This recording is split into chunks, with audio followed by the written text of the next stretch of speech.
కాలం కథను ముగించలేదు. అది పేజీని తిప్పేసిందంతే. కొన్ని ప్రేమలు పెద్దవిగా వినిపించవు. అవి నిశ్శబ్ద మూలాల్లో, అదే మేఘాల కింద గుర్తించుకోబడడానికి ఆశతో వేచి ఉంటాయి. మీరా తన కిటికీ ముందు డైరీ పెట్టుకొని కూర్చొని తన చివరి లేఖని చదువుకుంటుంది.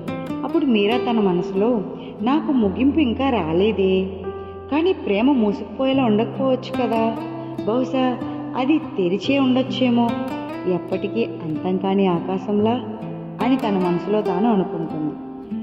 ఆరవ్ తన రచనా వర్క్షాప్లో బోధిస్తున్నాడు, కానీ అతను దూరంగా ఎక్కడో ఉన్నట్లు అనిపిస్తోంది. అప్పుడు తన స్టూడెంట్ నిలబడి, సార్ మీరు ఒక ప్రేమ కథని ఎలా ముగిస్తారు అని ప్రశ్నించాడు. అది విన్న ఆరవ్, ముగించక్కర్లేదు, అది నిజమైనదైతే అది ముందు నిన్ను అంతం చేస్తుంది, ఆపై నువ్వు అదృష్టవంతుడివైతే అది మళ్ళీ మొదలవుతుంది అని బదిలిస్తాడు ఆరవ్. మీరా అక్కడ నది ఒడ్డున కూర్చునుంది. తన ఆలోచనలో మునిగిపోయింది. అక్కడికి ఒక పిల్లవాడొచ్చి ఆమె చేతికి ఒక దీపాన్ని అందజేస్తాడు. దీపం ఇచ్చిన తర్వాత అక్క మేకే విష్ అని చెప్పి తను వెళ్ళిపోతాడు.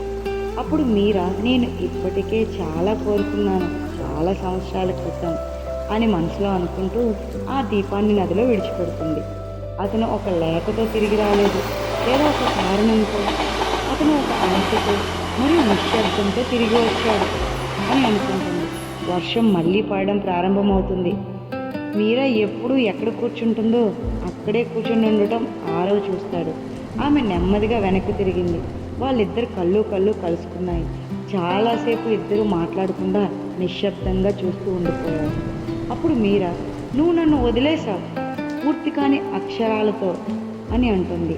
అది విన్న ఆరవ్, నేను తిరిగి వచ్చాను నీతో చివరి ఉత్తరం రాయించడానికి మీరా అని బదిలిస్తాడు. మీరా, ఏం మారింది అంటుంది.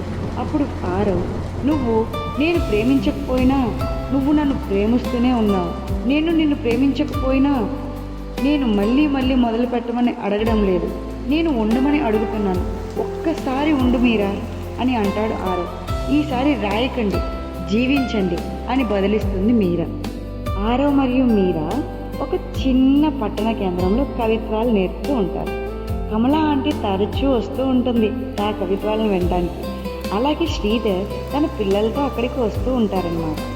వారి కథ ఎప్పుడు గొప్పగా లేదు, అది మహాసముద్రాలను కూడా దాటలేదు, కానీ అది నిశ్శబ్దం గుండా, బాధ గుండా, ఎప్పుడు మెయిల్ చేయని ఉత్తరాల గుండా ప్రయాణించింది. చివరకు అది తన సహనాన్ని కనుగొంది. అక్కడ ఉన్న పిల్లవాడు లేచి, అంకుల్ ఆరవ్, ఆ కథ నిజమేనా, వేచి ఉన్న అమ్మాయి గురించేనా ఆ కథ అని అడుగుతాడు. అప్పుడు మీరా నవ్వుతూ, ఆమె వేచి ఉండలేదు, ఆమె రాసింది, మరియు కొన్నిసార్లు అది అదే విషయంగా అని అనుకుంటుంది. ఆరవ్, నీ మాటలు నాలో కొత్త జీవితాన్ని నింపాయి, నువ్వు ఎప్పుడూ అలానే అపరిచితుడివి అని అనుకుంటాడు. మరియు బహుశా వారు ఎల్లప్పుడూ కలవడానికి ఉద్దేశించబడి ఉండకపోవచ్చు. ప్రారంభంలో కాదు, మధ్యలో కాదు, కానీ నీలి మేఘాల కింద విరిగిన హృదయాలను కవిత్వంతో సరిచేసిన చోటు, మరియు అక్షరాలు కూడా ప్రేమలో పడతాయి అనే చోటు. కొన్ని ప్రేమ కథలకు ముగింపు అవసరమే లేదు, అవి కేవలం ఆకాశంలో పద్యాలుగా మారుతాయి.